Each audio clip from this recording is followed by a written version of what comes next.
David, always a pleasure speaking to you. A mixed reaction. What's your reaction to this? Look, I think he deserves to be commended for that letter and for publishing the letter. It's forthright. It expresses what sounds like genuine concern. I think it must have taken a fair amount of courage to that one sentence that struck me particularly, that said that when those alleged to be involved in corruption are in the dock, the ANC is likely to be accused number one. I thought that was great. I mean, it would have been nice if he'd had it in himself or been able to say that, within 4 weeks, any ANC representative in any representative structure who faces criminal charges of any sort whatsoever must step down, or anyone facing serious prima facie serious allegations of corruption must step down. I would have obviously preferred had he said that, but he didn't.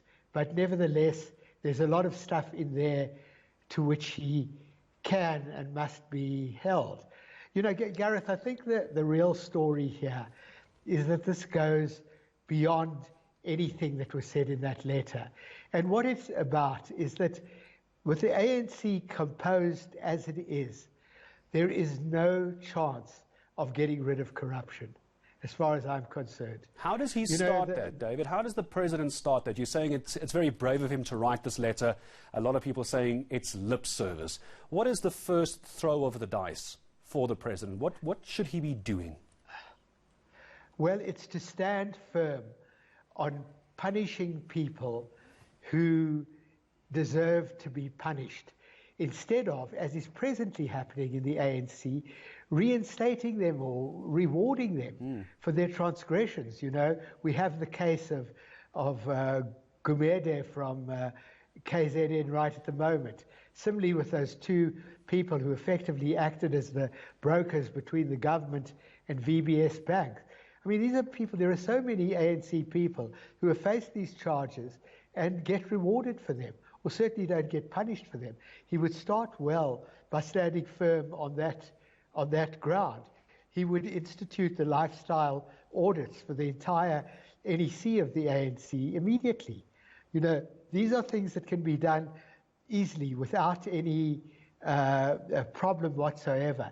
The problem, of course, will come from the head of the administrative structure of the ANC, Ace Magashule, and his cronies. And as long as the ANC is composed of two factions, one of which is trying to do something about corruption, and the Ramaphosa administration has tried to do something. In its first year, it did much more than I thought it would be capable of doing. But what it hasn't been able to do is end this culture of impunity, end the practice of impunity. And the reason why it hasn't been able to do that is because the other faction of the ANC is as intent upon allowing corruption to flourish, at least as intent as Ramaphosa apparently is on combating it. And that can't carry on ad infinitum, Those two factions cannot live in the same organization together.